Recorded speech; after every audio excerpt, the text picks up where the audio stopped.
اور ذکر کرو اسماعیل کا، ادریس کا اور ذوالکفل کا، یہ سب صبر کرنے والے تھے، اور داخل کیا تھا ہم نے انہیں اپنی رحمت میں، یقیناً وہ صالحین میں سے تھے۔ ذوالکفل ایک لقب ہے جس کے معنی ہے ذمہ داری اٹھانے والا۔ بعض اہل علم کا کہنا ہے کہ آپ نبی نہیں تھے بلکہ نیک آدمی تھے۔ آپ نے اپنی قوم کی رہنمائی کی اور ان میں انصاف کرنے کی ذمہ داری اٹھائی تھی، اس لیے آپ ذوالکفل کے نام سے مشہور ہوئے۔ بعض اہل علم کے خیال میں آپ کا تعلق عراق سے تھا، اور بعض اہل علم کہتے ہیں آپ کا تعلق شام یا فلسطین سے تھا، واللہ عالم۔ بعض اہل علم آپ کو حضرت ایوب علیہ السلام کا بیٹا کہتے ہیں، کیونکہ قرآن میں آپ کا ذکر حضرت ایوب علیہ السلام کے قصے کے بعد آیا ہے۔ اور ذکر کرو اسماعیل کا، یسع کا اور ذوالکفل کا، یہ سب نیک بندوں میں سے تھے۔ اور بعض اہل علم آپ کو حضرت یسع علیہ السلام کا جانشین کہتے ہیں، واللہ عالم۔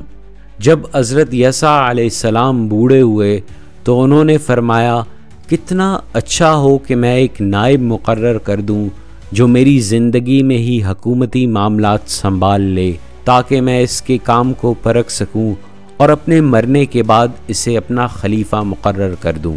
اس مقصد کے لیے انہوں نے لوگوں کو جمع کیا اور فرمایا، جو شخص میری طرف سے عائد کردہ 3 ذمہ داریاں قبول کرے گا میں اسے اپنا خلیفہ مقرر کر دوں گا۔ تو وہ 3 کام یہ ہیں، دن میں روزہ رکھے، رات کو قیام کرے اور غصہ نہ کرے۔ ایک آدمی جو دیکھنے میں بالکل عام سا لگتا تھا اٹھا اور بولا، میں یہ ذمہ داری قبول کرتا ہوں، لیکن حضرت یسع علیہ السلام نے اس پر توجہ نہ دی۔ اگلے دن انہوں نے پھر یہی اعلان کیا، سب خاموش رہے، اور پھر یہی آدمی اٹھا اور کہنے لگا، میں یہ ذمہ داری قبول کرتا ہوں۔ حضرت یسع نے پوچھا، تو دن میں روزہ رکھے گا، رات کو قیام کرے گا اور غصہ نہیں کرے گا؟ اس نے کہا، جی ہاں۔ تو حضرت یسع نے اسے لوگوں کے فیصلوں پر مامور فرما دیا۔ یہی شخص آگے چل کر ذوالکفل کے نام سے مشہور ہوا۔ ابلیس نے اپنے لشکر سے کہا، اس شخص کو گمراہ کرو، مگر اس کا لشکر ذوالکفل کو گمراہ کرنے میں کامیاب نہ ہو سکا۔ تو ابلیس نے کہا، میں خود نبٹتا ہوں۔ چنانچہ وہ ایک بوڑھا فقیر بن کر اس وقت آپ کے پاس آیا جب آپ دوپہر کے وقت آرام کرنے کے لیے لیٹے تھے، کیونکہ آپ رات کو قیام کرتے تھے اور دن کے صرف اسی پہر سوتے تھے۔ اس نے دروازہ کھٹکھٹایا۔ آپ نے پوچھا، کون؟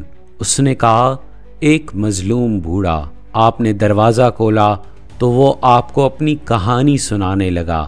اس نے کہا، میرا اپنے قوم کے لوگوں سے جھگڑا چل رہا ہے، انہوں نے مجھ پر ظلم کیا ہے اور یہ کیا ہے اور وہ کیا ہے۔ وہ بات کو طول دیتا چلا گیا، حتیٰ کہ قیلولے کا وقت گزر گیا اور عدالت میں جانے کا وقت ہو گیا۔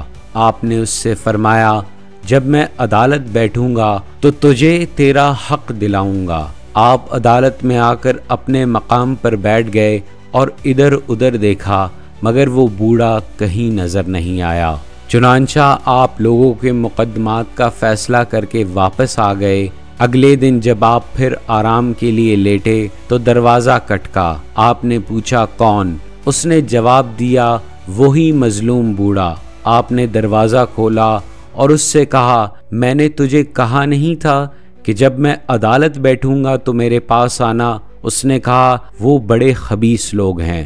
جب انہیں پتہ چلا کہ آپ عدالت میں تشریف لے گئے ہیں تو مجھے کہنے لگے، ہم تجھے تیرا حق دے دیں گے، لیکن جب آپ نے عدالت برخاست کی تو وہ مکر گئے۔ آپ نے فرمایا، جب میں عدالت میں جاؤں گا تب آ جانا۔ اس طرح اس دن بھی آپ آرام نہ کر سکے۔ آپ عدالت گئے، اس کا انتظار کرتے رہے، مگر وہ پھر نہ آیا۔ آپ کے لیے اپنے نیند پر قابو پانا مشکل ہو گیا تھا۔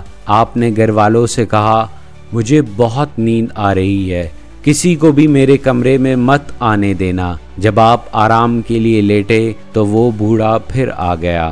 گھر والوں نے اسے کمرے میں نہیں جانے دیا تو کھڑکی سے پلانگ کر آپ کے کمرے میں داخل ہو گیا۔